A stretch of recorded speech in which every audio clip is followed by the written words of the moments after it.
Welcome to today's worship. I want you to say to the person next to you, takang-taka ako, bakit nandito ka?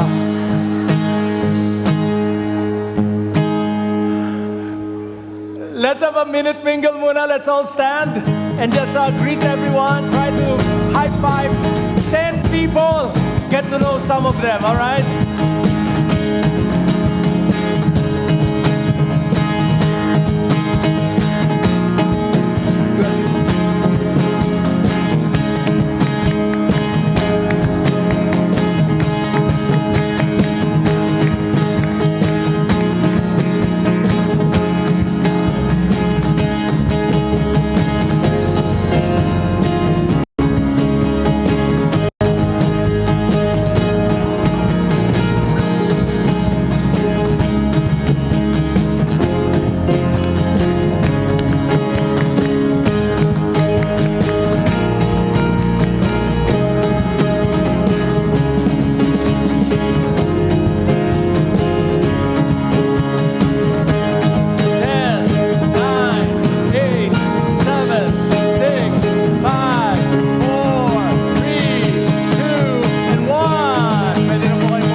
Let's have Thanksgiving and then we will have our time of prayer. Ang mga Thanksgiving po natin, ang All Gen Worship Team, galing po sila sa De La Salle, Dasma, and they had worship night po doon. And let me tell you, they did such a powerful worship. Ang dami po mga Lasallians nandoon. At nung pinapapunta ako sa harapan, sabi ko, dito lang ako sa sidewalk lang ako. Kasi manonood lang ako. Worship concert. But you know what? When they were leading worship, I can't help it but worship on the sidewalk. Kaya siguro sa mga ibang tao, sabi, weird naman ito. Talon-talon sa sidewalk. But you know, that's how powerful the worship was. So palakpakan natin ang ating All Gen Worship Team. All glory belongs to the Lord. Meron tayong kasama po ngayon dito. Talaga excited siya mag-share ng ginawa ni Lord sa kanya. So meron siyang procedure na ginawa. Then, chinecheck yung mga bukol niya. Tama, Pastor Glad? Bukol? Di ko alam eh. Pastor Glad, ano ba yung tama? Bukol? Ganon, bukol. And, nagulat yung doktor. Sabi ng doktor, hindi, ganon. Sabi ng doktor, wow, nasan na? No, in other words, hindi raw lumaki, which is a good sign. And so we praise God for that. And she was also given a medical certificate to be able to continue to work. And at work, she will be promoted. O ano ba? Talagang, the Lord is great. Amen. I'd like to thank the Lord sapagkat si Edwin is here. Edwin is back. Yeah, let's pray for him. Ayun, nandun sa likod. So, just say hi to him. Pray for him. No, paglapit sa kanya, do a quick prayer for full recovery. All right? And then, ayun, healing sa bukol. Yan. Yun na. At saka si Glad, sabi ni Pastor Glad kanina, this is the day that the Lord has made, I will rejoice. Sabi niya, reduce. Yan, kita mo siya pumayat, tapos bagong gupit. So, Pastor Sly, talaga si Glad, medyo good looking na. Yan. Yehey! Palakpakan naman! Medyo mahina, siguro hindi naniwala. Tayo po yung manalangin. Oh Lord,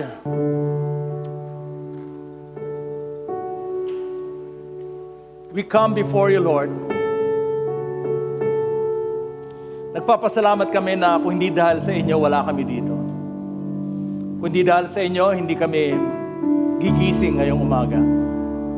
Kung hindi dahil sa inyo, Lord, hindi po kami makakasama mananambahan sa mga kasama namin dito, mga kapatid sa Panginoon. And yet at the same time, Lord, we do pray for those who are sick. Lalong-lalo na, Panginoon, hindi makasama namin sa umagang ito. Si Mar, O Lord, si Fernan, si Nanay Gaying, si Merla, si Chris, and so many others, Lord, that we may not know, who shall be unnamed. Pero kilala niyo po ang bawat isa.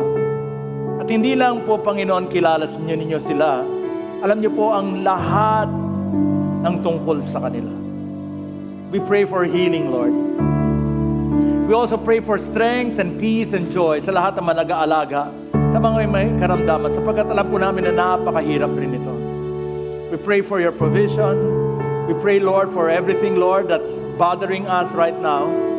Lahat ng mga anxiety namin, lahat ng worries, oh God. Salamat, Panginoon. Nasabi ninyo sa inyong salita, we are supposed to place them at your feet and trust you that you know it and you know exactly what needs to be done. And Lord, even though the prayers the answers may not be the answers that we want, Lord, we trust you. Nagtitiwala pa rin kami sa inyo. Sa pangalan ni Jesus, ito po aming dalangin, and all of God's people will say, Amen and Amen. Hallelujah. Yan. Hirap tumayo. Hindi ko alam kung kano katagal kong gagawin ito. So welcome everyone. Welcome to those who are online, those who are watching us later sa mga social media. I'd like to thank the worship team, also in production team. Palakpakan po natin sila. They work so hard talaga. And we continue our series on the book of Acts, the Acts of the Holy Spirit. Now, let me ask this. How many of you can use some encouragement today? How many of you needs encouragement? Say amen. Ayun, lahat naman kailangan encouragement talaga. Tama ba? No? Now, let me say this. God wants to reveal more of Himself to you today. Do you believe that? Mas gusto niyang makilala mo siya ng higit sa pagkakilala mo. More than what you already know. And then number 2, let's read it together. Ready, set, go. God wants to do more in your life, more than He has ever done. Amen. Yan po ang paniniwala ko. I don't know all of you. And I still mix up the names. Pero I know God knows each one of you and He knows exactly what we need. What we need is more of God sa ating buhay. Amen. Amen. So today's message title is More Than Just Barya. Yan. Kung si Glad nagpipreach, sabihin niya, more than just barya. Ganon. More than just barya. Sabihin natin, more than just barya. And titignan po natin Acts chapter 3. If you have your Bibles, open your Bibles doon. Maganda po meron tayong sinusundan. And if you're taking down notes, yan po ang ating title. Let me give you a background to the story. Jesus had just been resurrected. The Holy Spirit has come upon them. At yan po yung key ng storyang ito. The good news about Jesus dying on the cross for the forgiveness of our sins and for our salvation was being preached and the church was growing. Chapter 2, ang ending po niyan is the new church had 3,000 new members. Amen. Can you imagine 3,000 new members? Tayo pa lang dito parang puno. If we had 3,000 members, ilang services kailangan natin? Anybody knows? 3,000 kasi this can hold about 500. About 5 services ang kailangan. Bilis naman sumagot ni Manny kasi estimate agad sa ilan ba kasya dito? Ilan square feet ba to? Ha? Ilan ba gano'n? Ano kahaba? Pwede ba nagdagan? Pwede ba yung upuan hanggang dito? Gano'n na iniisip no, mga 500? We need about 5 services if we had 3,000 members. Let me tell you, wala silang church, building. Wala silang organization, hindi pa maayos. But what they had is also what we have because we and they have the Holy Spirit in their life. Amen. Yan. Sabi ng Biblia, chapter 2 ends with this, 41. Wala po dyan. Kaya nga, ang mga naniniwala sa pinangaral niya ay nagpabautismo.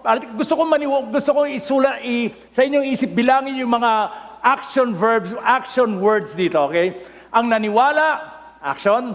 Sa pinangaral niya ay nagpabautismo, action. Nadagdagan ng mga alagad na may 3,000 katao ng araw na yon. Inilaan nila kanilang sarili upang matuto sa turo ng mga apostol. Number 3, magsama-sama bilang magkakapatid. Number 4, fellowship. Ito yung paborito ko. Magsalo-salo sa pagkain at tinapay. Number 5. And then number 6, manalangin. Amen? Sa ilan yon? Naniwala sa turo. Naniwala sapagkat ang banal na spirito nagturo sa kanila. Nagpabautismo. We will have our baptism. Kailan baptism schedule natin? I forgot. End of summer.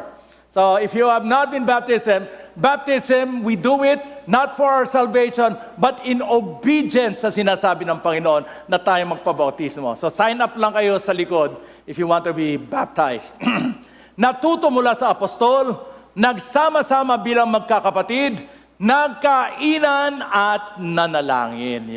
Yan yung proseso nila nung sila ay lumago. At lahat ito, ginagawa ba natin? Check ba lahat? Yes, ginagawa po natin yan. Now, let me say, yung mga mananampalataya, they were not out to create a new religion. Wala sa isip nila yon. No? Hindi nila sinabi, magtatayo na tayo ng Church of Christ. Walang ganon. They were still devoted as Jews bilang mga Hudyo. And that's why, makita natin sa storyng ito, si Pedro at saka si Juan, papunta pa rin sila sa templo para manalangin. Yan. So, verse 3, Acts chapter 3, verse 1. Let's read it together. Ready, set, go. One day, Peter and John were going up the temple at the time of prayer. At what time? Meron silang 3 o'clock habit. Di ba? Alam niyo yung 3 o'clock habit? Now, there's something amazing pag ang mga tao pupunta sa church para manalangin. I know you can pray alone.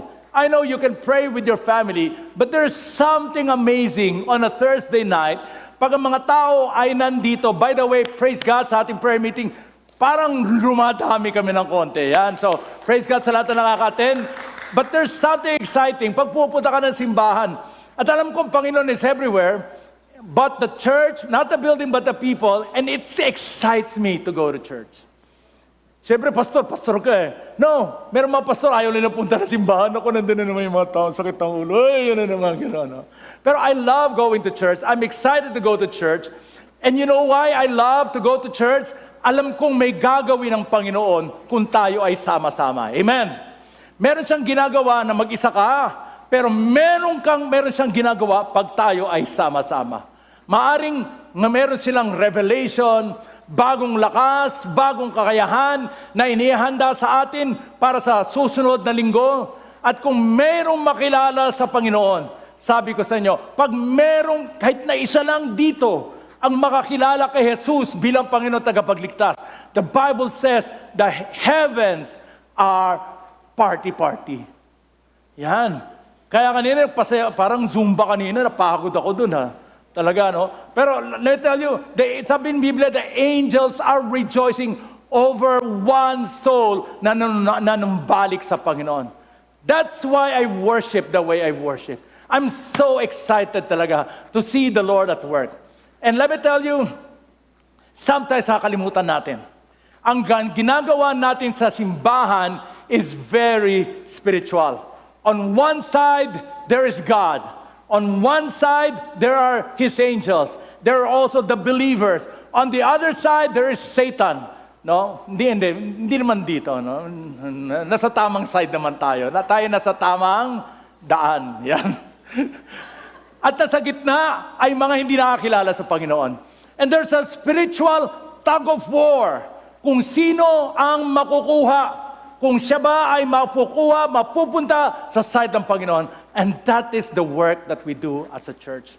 Parang tug of war dito. Sino na naglaro ng tug of war? Alam niyo yung tug of war? Yung naghihilaan kayo, may tali, gano'n, no? Talaga, that's what we're doing. At hindi, I know, meron tug of war for the hearts and minds of people. Alam ko, hindi natin pwedeng baguhin ang pag-iisip ng mga tao. We can only create an atmosphere where everyone is accepted and loved. And the Holy Spirit is the one who does everything else. Balik tayo sa storya. So, ito si Pedro 1, papuntang templo, 3:00 ng hapon, and they were going to, the temple is where you meet God, you cried out to God, and where you experience to God. And that's what we do. Sometimes we go to the temple, we go to the church to encounter God. But that day, they will encounter God in the streets. Proof na ang Panginoon ay hindi limitado sa loob ng simbahan. Amen and amen. And that's our first point. God is not confined within the four walls of the church. We encounter God everywhere. We encounter God because God is at work everywhere. And our job, paggising natin ng umaga, etong dapat mga panalangin natin, sino ang pwede kong matulungan ngayong araw? Sino ang nangangailangan ng panalangin ngayong araw? Number 3, sino ang nangangailangan ng encouragement ngayong araw? That's what I do. When I wake up in the morning, I believe, because the Word of God says, God prepares the day for you. And so my prayer is, Lord, what can I do for you today? And let me tell you, Hindi, baka magulat kayo, meron talaga papadala ang Panginoon sa iyo. Someone to pray for, someone to talk to, someone to encourage, and finally, someone to just share the gospel to. Verse 2, now a man, let's read it together, was lame from birth, was being carried, everybody, to the temple gate called, yan, where he was put every day to beg from those going into the temple courts. So, pinanganak na lumpo, alam mo, kawawa naman siya, dahil nung araw na yon, and even today, pag meron ka kapansanan, pag meron kang, ano ba yung word na nilagay ko dito? Pag meron kang kapansanan, pag meron kang, ayun na nga, kapansanan, alam niyo, mababa ang tingin ng mga tao sa mga tao may kapansanan. Tama po ba? Don't we feel sometimes na parang gano'n, they're less, sa iba nga, nung panahon nga ni Hitler, they were less than human. Pinapapatay ang mga may kapansanan. Alam mo, kawawa to dahil mababa ang tingin ng mga tao sa sino man may kapansanan at yun lang ang pwede niyang gawin. Dinadala siya sa templo para maglimos. Sa Maynila, araw-araw, bawat umaga, dahil maaga ako naghahatid ng mga anak ko sa school, merong mga sindikato, naka-van sila, at binababa nila yung mga badyaw sa kung saan-saan mang kanto. No? At sila ay parte ng isang grupo, ng isang network, wherein magmamalimos sila buong araw at yung kita nila ay binibigay doon sa sindikato. Kawawa talaga. Meron din mga lumalapit sa inyo sa mall. Meron ba lumapit sa inyo mall? Kumakain ka ng Jollibee, tapos magbebenta sa inyo ng OTAP, o maaari nagbebenta sa inyo ng lapis, o papel, sabihin niya para sa kanyang pag-aaral. Meron ba lumapit sa inyo ng ganon? Alam niyo po, marami sa kanila ay mula sa isang kulto doon based sa Mindanao. Ang kailang founder ay appointed son of God. So be careful, wag lang kayo basta magbibigay. What I do is I try to engage them, I try to talk to them, and then I offer to pray for them. And then later on, I'll know na yun ang kanilang ginagawa. Yung mga batang yun, may kota yun. Fundraising ang kanilang ginagawa. Now, mag-ingat po tayo. Now, hindi ko sinasabi may sindikato sa story na ito, pero yun nga, may nagdadala sa kanya sa templo para maglimos. This guy was hopeless and helpless. At yun ang kanyang kapalaran. And he was doomed to be in that situation for the rest of his life. He was broken and sad, at ang masakit, dinadaan-daanan lang siya. Alam niyo kung anong mas masakit na walang pumapansin sa kanya? Ang mas masakit diyan, bawal siyang pumasok sa templo. Sapagkat ayon sa mga otoridad ng panahon na yon, pag ikaw may kapansanan, hindi ka pinapayagang pumasok sa templo. I want to say right now, dito sa Olgen, everyone is welcome. Amen. Dito sa Olgen at nawa sa lahat ng Christian churches, anuman ang itsura mo, anuman ang kapansanan mo, anuman yung maring pagkukulang natin, let me tell you, lahat ay welcome sa simbahan. Let me tell you, doon sa situation na to, etong lalaking to, napakalapit niya na. Pero napakalayo pa ng Panginoon. Sapagkat nandun na sa gate eh. Anong pangalan ng gate? Beautiful. Kung meron kayo anak, tapos pinangalanan nyo ng Lovely, siguraduhin yung Lovely. pag anak nyo ay pangalan na ay Ogie, as in Pogi, make sure Pogi. Pero dito sa Olden, lahat naman ay may itsura. Amen? Sabihin mo sa katabi mo, may itsura ka, kapatid. Yung iba lang masama itsura. Hindi, joke lang. Huwag niyo ako tignan ng ganyan. Dito sa Olden, alam mo ito yung kaso ng napakalapit niya na, nasa gate na siya, hindi pa rin makapasok. Parang yung awiting, malayo man, malapit din.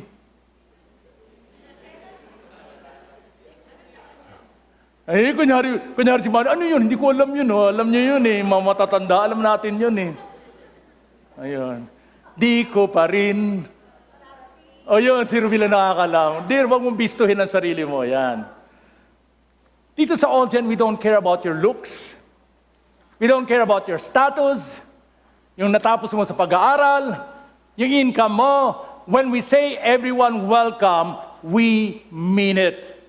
No? And I want you to say to you, kung first time mo dito, or whether ikaw ay lumaki dito, welcome home sapagkat ito po ay tahanan ninyo sa Panginoon. Amen. Sapagkat in this church, we are family. I've got all my sisters with me. Hindi, joke. Iba na yun. Okay. Kaya, alam mo, sa Minute Mingle, I always say, we don't want to be known as a friendly church. We want to be known as a church who what? Anybody knows?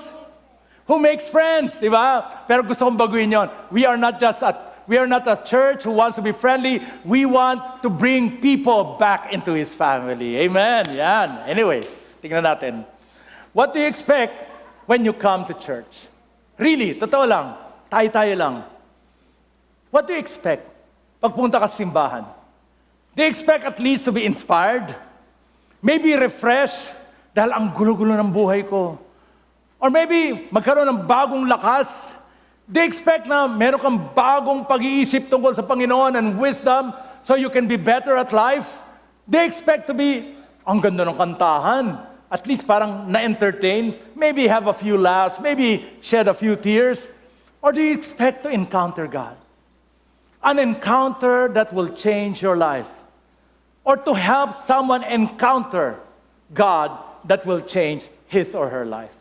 Routine ba ito? O something that others expect us to do? At pag hindi tayo pumunta, okay lang, wala naman ako na-miss. Let me tell you, every time we go to church, we should really, every time we don't go to church, we should really miss it because God is always doing something great. Amen? Amen. So near and yet so far. It was called beautiful, yung gate, sapagkat napakaganda talaga. Corinthian brass. 75 feet high, double door, so beautiful, and it was covered with silver and gold. In contrast, merong gate na beautiful, malapit doon, something not beautiful. May kapansanan, hindi welcome. Buti na lang, something more beautiful is about to happen. And in fact, what was going to happen is more beautiful than beautiful. Ano ba yung mga words na mas beautiful sa beautiful? Gorgeous. Breathtaking. Makinig ang mga single, sabihin niyo sa mga partner niyo, wag ang beautiful mo ngayon, wag ganun ha. Dear, you're ravishing.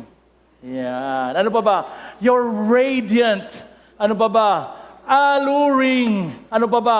Magnificent. Ano pa ba? Enchanting. Ano pa ba? Dazzling. Ayun. Okay na yun. Stunning. I know every week you hear this. If the Holy Spirit is here, anything can happen. Amen. Because God is here, His Holy Spirit is here, and we meet in the name of Jesus, and God always exceeds expectation. Verse 3, when He saw Peter and John, sino yung He dito? Sino dito yung He? Yung lumpo. He asked them for money. Verse 4, Peter looked straight at him, as did John. Diba? Eye contact. Then Peter said, look at us. So the man gave them his attention, expecting to get something from him. Tumingin ka sa akin.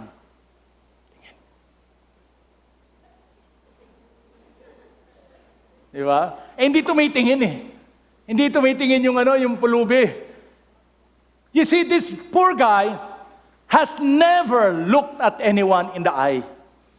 Bakit? Nahiya siya sa kapansanan, sa kanyang sitwasyon, at kailangan manghingi siya. So palaging nakabaw yung kanyang head, ina-expect niya meron lang basta magbibigay ng pera sa kanya. No? Naalala ko po one time, pag ikaw nasa nagda-drive, tapos meron mga lumalapit, hingi ng pera o magbebenta, anong rule ng mga driver? Huwag mong tignan sila. Tama ba? Pag tinignan mo, lalapit sa iyo. Di ba? Kahit ano sabi mo, hindi ka tumitingin talaga. Kasi wala mo pilitan ka magbigay. One time, ang sasakyan ko nung pangit talaga yung sakyan ko doon eh. Luma na, gano'n. Tapos meron nagbebenta ng mga basahan, gano'n. Sabi ni Lord sa akin, bigyan mo siya. Sabi ko, tumingin ka sa akin. Tumingin ka sa akin. Tapos, anong nangyari? Nilampasan ako. Kasi pangit yung sasakyan ko. Talagang binuksan ko, hoy, halika dito. Ba't di mo ako nilampasan, ha? Iba yung pag may eye contact eh. Yung mga ushers ba dito nag-eye contact sa inyo? Amen. Of course. Gusto nga namin medyo hindi naman creepy pero talagang engage yung eye contact natin. Let me tell you, I love our ushers because they greet with a smile and they look into your eyes.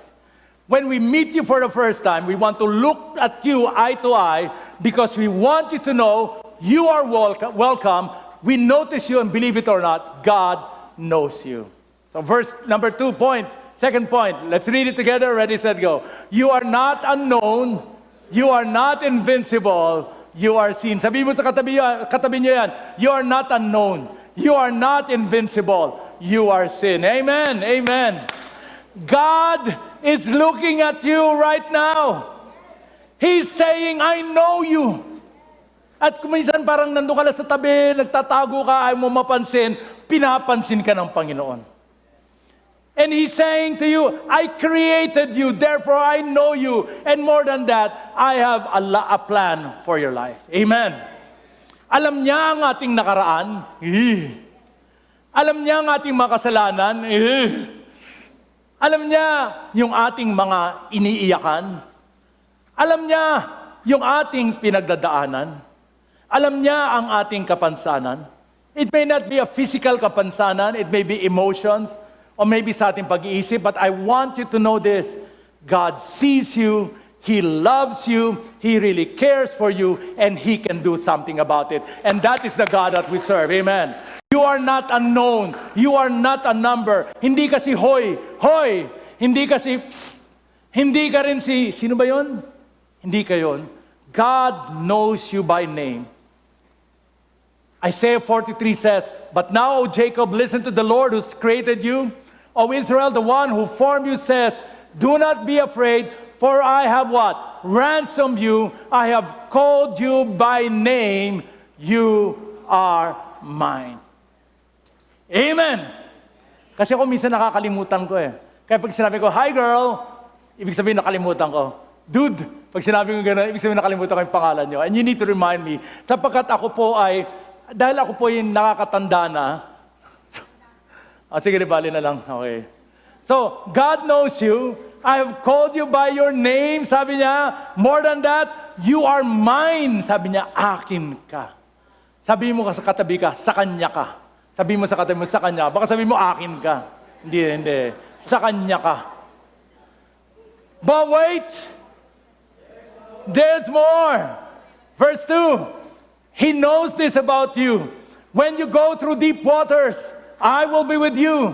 When you go through the rivers of difficulty, you will not drown.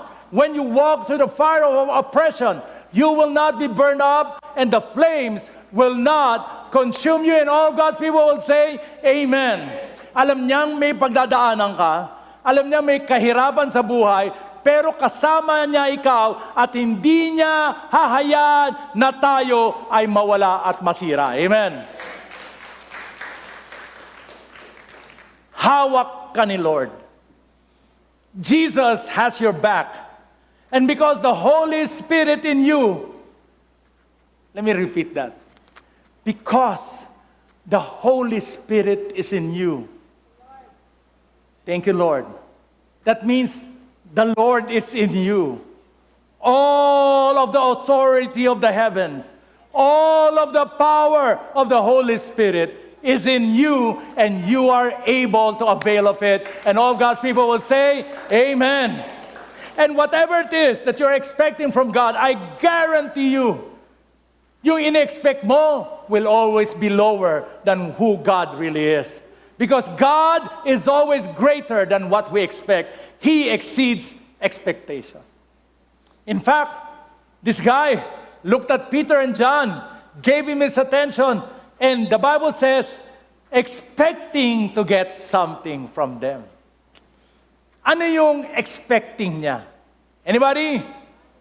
Of course. Sobrang mo, pera. Parang galit sa pera, no? Verse 6, then Peter said, silver or gold I do not have, but what I do have I give to you. In the name of Jesus Christ of Nazareth, ano sabi niya? Walk. And taking him by the right hand, He helped him up. Instantly, the man's feet and ankles became strong. Ano yung Tagalog ng ankles? Kanina ko lang narinig yun eh. Ano, no? Buko-buko? Bukong-buko? Kasi ang hirap ni Glad mag-pronounce eh. Bukong-buko. Ay, hindi ko makuha eh. Bukong-buko. Yung pala yung ankles, no? What did the poor guy want? Anong gusto niya? Arms. Arms. Nalala niyo grade school. Arms, gano'n. Ang hinihingi niya, limos. What did he get? Healing. Amen. Hindi niya hinahanap yung araw na yon, pero binigay sa kanya ng Panginoon. It's just another day, just another tao na naawa sa kanya, just another coin to be dropped in his hands. Sure, sometimes iniisip niya, sana magmaling ako, pero posible yun. So okay na siya sa barya. Pero sabihin ko sa inyo, ang Panginoon, hindi siya mahilig magbigay ng barya. In fact, wala siyang barya. Wala siyang coins na yung, ito ko na mabunot ko, bibigay ko. Hindi siya ganun. When He gives, He gives intentionally, and He gives because He loves you. Amen and amen. Huwag tayong masanay sa nakasanayan. Because God is always doing something new. Yung nakaraan natin ay hindi kailangan maging ngayon natin, at yung ngayon natin ay hindi kailangan maging kinabukasan natin. Amen and amen. Sabi ng Biblia, what I have, I give to you. Sino dito may gold? Taas ang kamay. Huwag kayong mag-alala, hindi po namin kayo hold upin. Sino may gold? Wala. Silver? Wala rin. Mayroon nagtaas ng kamay, silver. Hindi ko sabihin ko sino. Nandun sa dulo, lalaki, nakasalamin. Kulay black ata yung kanyang t-shirt. Yun. May silver siya. Siguro jewelry.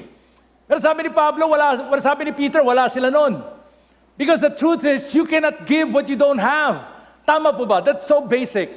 And I bet that if you have surrendered your life to Jesus, there is always someone, not something, but someone that you can give. And that is the Holy Spirit. Amen? Because everybody has the Holy Spirit. Ano sabi ko sa inyo kanina? You have everything that you need to do whatever God wants you to do. And all of God's people will say, Amen and Amen. Yan. The God that was powerful in Peter and John is the same God that is in you. And we need to be grateful for that. Amen. Peter and John had faith. And there's a prayer that I have for all of us today, that we truly become men and women of bold faith, dreaming bold dreams and praying bold prayers. If there's one thing that we can do, lahat tayo pwedeng gawin, we can pray boldly for each other. Amen? Let me give an example. So my wife is a branch manager, and she will always have meron siya palagi mga branch meetings. So, nandun siya nagle-lecture. May pumasok isang agent niya, late. May kasamang bata. In her mind, sabi ni Lord sa kanya, mamaya pag-pray mo yung batang yon. So, while she was training, doing the training, tumingin siya, sabi niya, hi. Sabi niya, pag-pray. Nakuha natin, no? Kuha naman natin. Sabi niya, pag-pray ko siya. My wife didn't know, yung babae, yung dala niya yung kanyang anak, yung anak niya was autistic. Hindi alam ni Ruby yun. So they went inside the office and they said, hey, I want to pray for your son. Tapos okay naman. She didn't reveal it first. Tapos sabi niya, Lord, I don't know kung ano yung prayer na ginawa ni Ruby. Prayed for the young boy. And then, pumunta sila wherever they were going to. Huh? They were going, kwento ko to dito. Ako na magkikwento. Gusto mo, dito ka. Mga misis. Dito. So, nawala tuloy ako. So, pinag-pray ni Ruby. Tapos umalis sila. They were going to meet the doctor because the boy was autistic for some test to determine ano yung path na gagawin. So they went to the doctor. The doctor was amazed. Immediately, the doctor said, lagay mo na siya sa regular school. wow, wow, and wow. Amen. Amen. That's amazing. Now, of course, it doesn't always happen. I'll tell you something about healing. Healing can be immediate, biglaan. Healing can be a process. Tapos ganito, ganyan. Tapos yung healing can be eventually. I have psoriasis. No? Hanggang ngayon, I've had it since 1997. Hindi nawawala. Pero I will not stop praying that the Lord will heal me of my psoriasis. Amen? Sometimes it's immediate. Sometimes I have to wait for it, may proseso. And sometimes it will be eventually. But I will never make the mistake that sinabi ko last week, that to not pray and therefore not receive.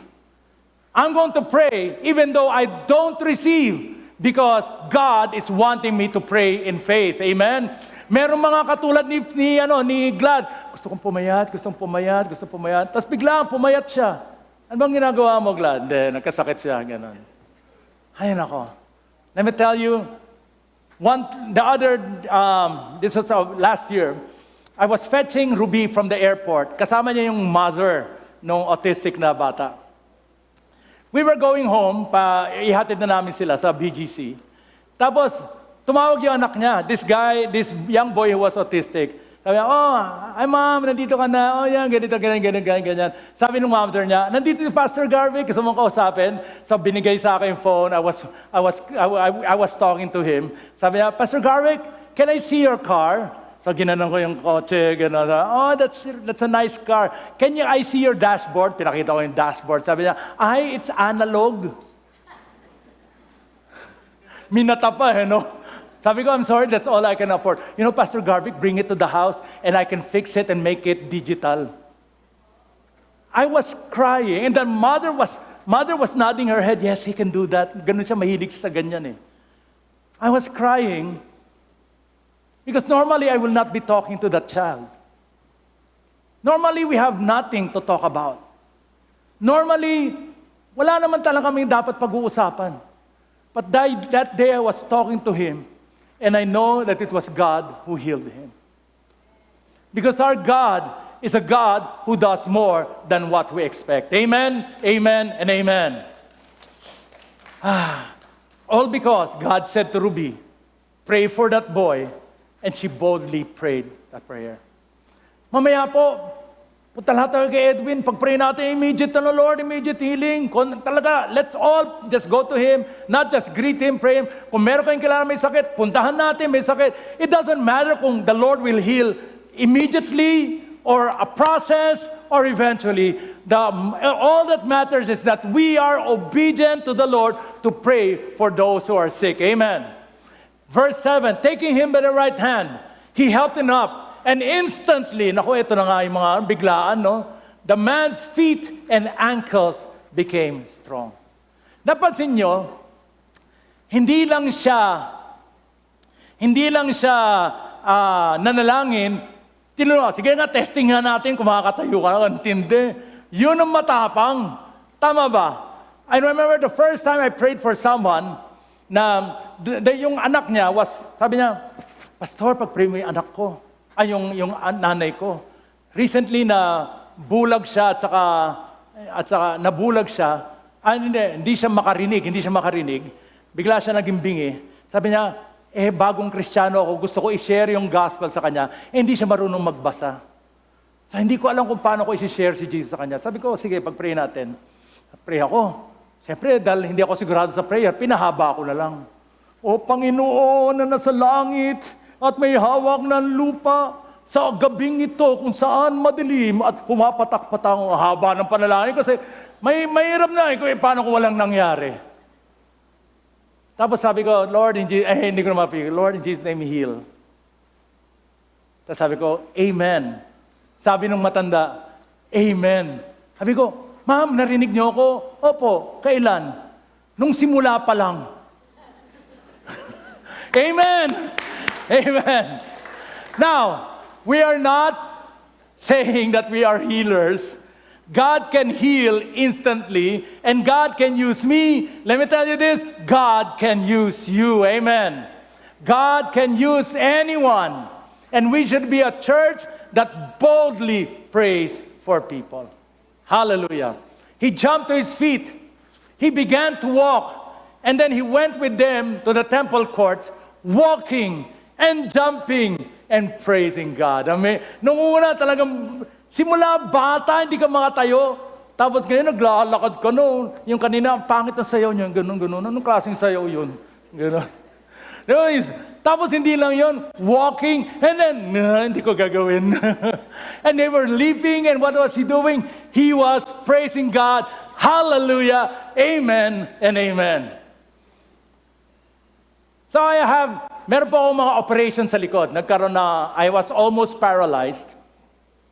I was skiing, skiing, snow. First lesson. Koreano nagtuturo. I want to teach you how to fall. Ganun. Turo siya para matumahiga. Pero pag nahuhulog ka na, hindi mo pala maisip. Talagang bagsak ka ganun. Tapos broke my back. I was in Korea noong time na I was brought to the hospital. Ito natuklasan ko tungkol sa Korean hospitals. Para palang K-pop video. Lahat ng nurse magkakamuka. Ganon. Tapos may mga nurse, pag gumagano, hinawakan yung kamay ko, sabi ni Ruby, that's my husband. I will hold his hand. Grabe. Talaga. So and then I went back. I went to the orthopedic hospital. Tapos they did all the tests and all. And you know what? First time ko narinig yung word na ito. Ito, alam na natin nung COVID, the word was asymptomatic. Sabi ng doktor sa akin, from all my tests, you should be paralyzed but you are not. It's painful, pero hindi ako paralyzed. Sabi ko, what do I need to do? Right now, kailangan mo lang ACE therapy. Ganon. And narinig ko what you have, Pastor Garvic, is you are asymptomatic. Ano yun? Dapat paralyzed ka. Dapat may COVID ka, pero walang symptoms ng COVID. Tama ba? So doon natin narinig asymptomatic. Meron mga tao kasi, asymptopogi. Akala nila pogi sila, pero hindi naman nakikita. Sa loob lang yung pogi, asymptopogi talaga. So I was paralyzed by no symptoms. And for a long time, it was difficult. Umakit pa lang sa stage para mag-preach mga tao, para wag ka na umakyat, pastor, mag-forward na kami, ganun. Kasi talagang it was so painful. And let me tell you why I dance in worship. Because I'm so grateful to be able to move. I'm so grateful na noon, akala ko, talagang yung time na yun, nasa bed lang ako and all, I was so, and then finally I'm able to preach. I'm so grateful to be able to move for God. Amen. Ilan dito muntik na malunod? Taas ang kamay. Muntik na kayo malunod sa swimming. Yan, di ba? Hindi ko mamaya ka na magkwento.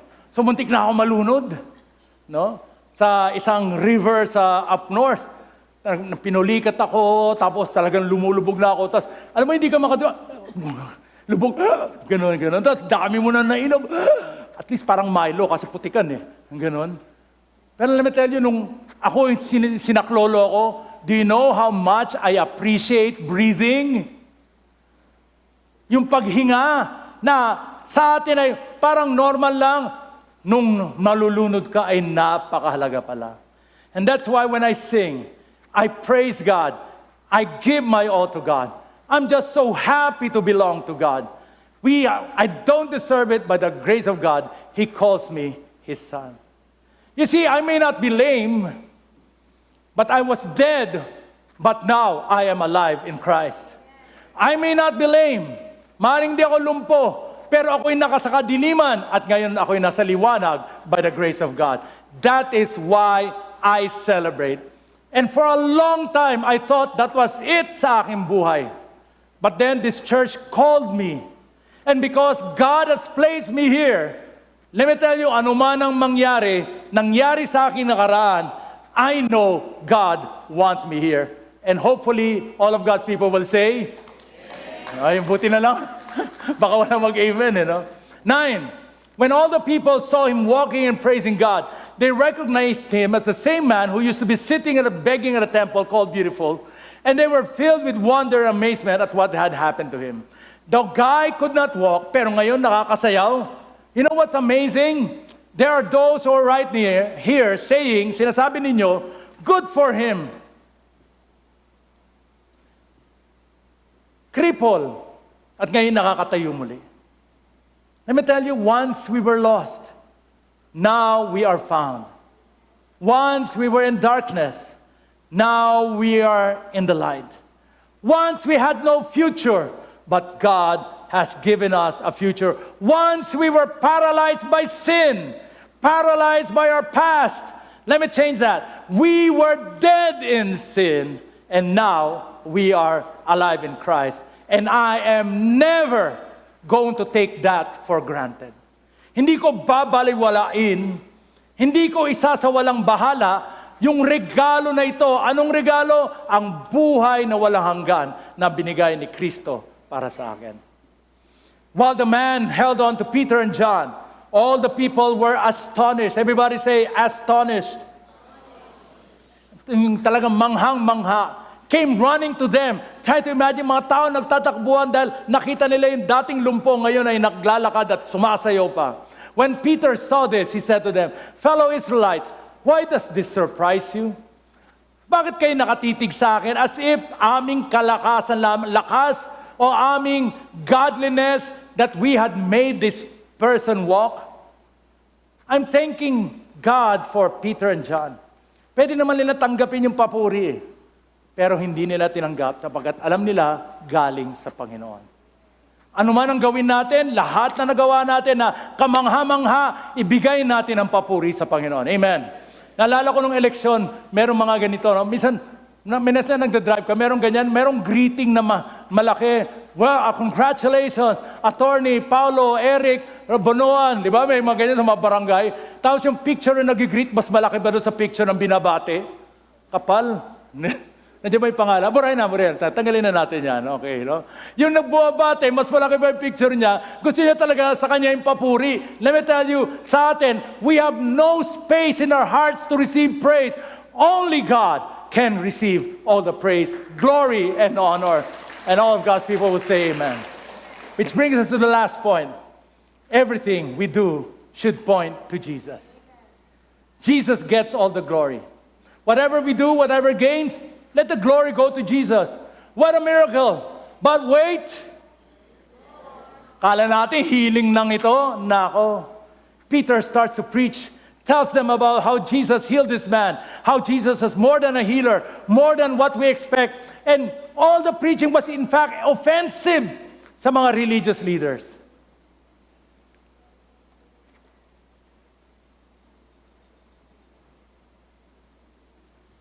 And he said, it's all because of God. Which brings us to the next point. Number 5. Jesus can meet your immediate need, but He really wants to answer your eternal need. Now get this, I'm so excited this. What did the man want? Ano yung gusto niya? Limos. What did he get? Better? Oh yeah. What did he really need? He needed eternal life. Let's continue the story. This time in Acts chapter 4, verse 4. Sa daming nangyari, nag-preach si Peter.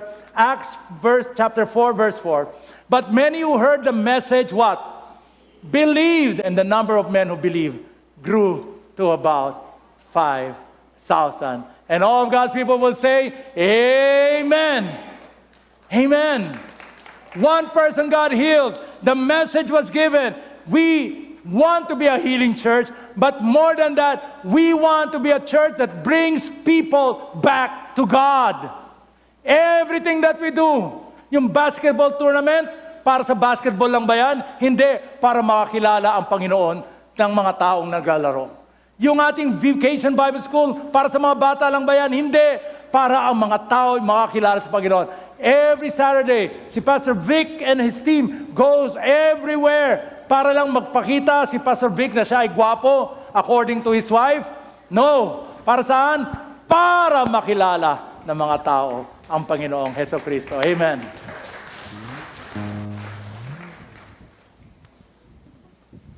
Be bold. Be prayerful. Worship team, come up. Be patient. You see, right now, we're looking for miracles. I'll show you a miracle. Katabi ninyo ay isang miracle mula sa Panginoon. Amen. Sabihin mo sa katabi mo, miracle ka galing sa Panginoon. Because we prayed for you. There was someone who prayed for you. Lahat ng ginagawa namin dito ay ginagawa namin for that moment that you can give your life to the Lord. And I know, maybe you are ikaw yung cripple na yon. You think, wala kang silbi, wala kang patutunguhan. Maring right now you're going through something. Let me tell you this, God is with you. The Holy Spirit is with you. And now, we're going to pray that we can give our lives to the Lord Jesus, and now, the Holy Spirit can be not just with you, He can be in you. Amen. Amen. Let's all stand. Father in heaven,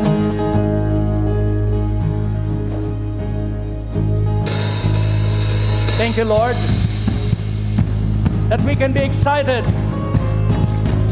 that you are here. Your Holy Spirit is here.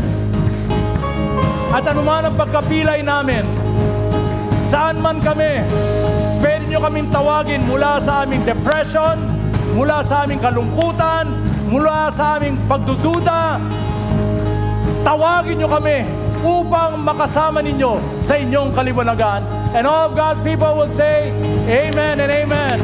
Let's sing this song.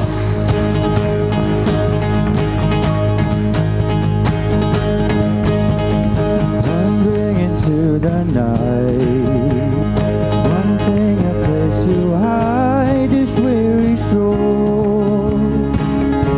There's vagabonds. I try with all my might, but I just can't win the fight. I'm slowly drifting, a vagabond. Just when I ran a road, I met a man I didn't know, and he told me that I was not alone. Because he picked me up, turned me around, placed my feet on the solid ground. I thank the Master, I thank the Savior, because he healed my heart, changed my name forever. I'm not the same. I thank the Master, I thank the Savior, I thank God.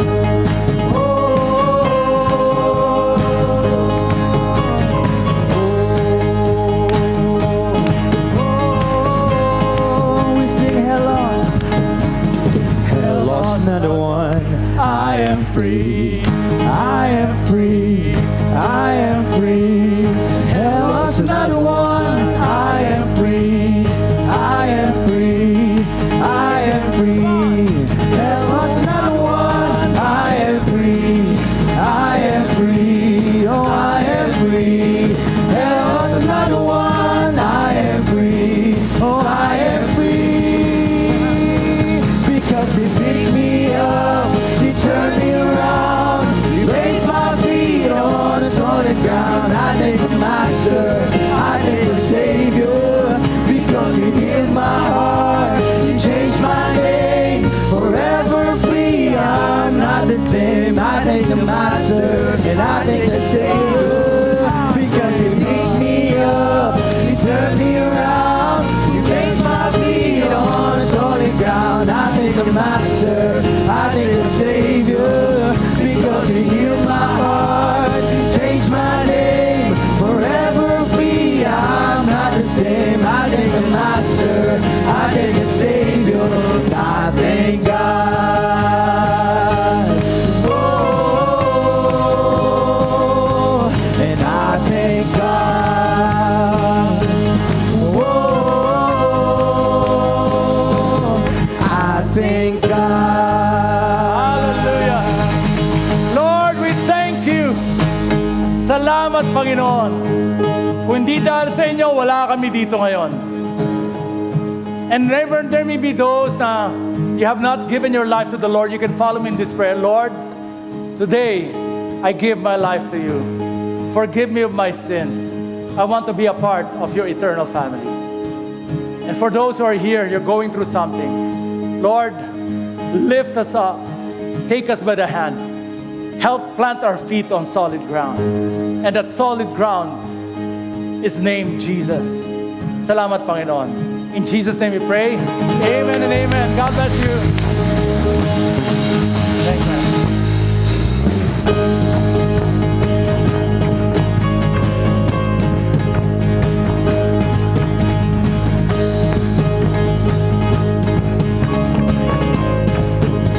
Together we sing, wandering into the night, wandering into the night, wanting a place to hide this weary soul, this vagabond.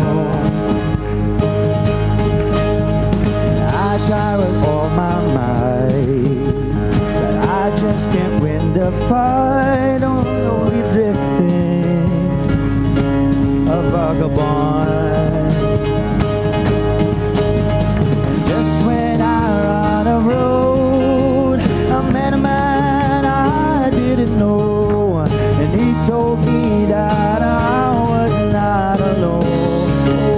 Oh, yes, he picked me up, turned me around, he placed my feet on the solid ground. I thank the Master, I thank the Savior, because he healed my heart, he changed my name, forever free. I'm not the same. I thank the Master, I thank the Savior, and I thank God.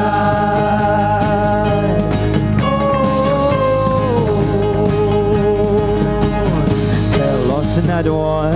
I am free. Oh, I am free. I am free. Hell lost another one. I am free. Oh, I am free. Oh, I am free.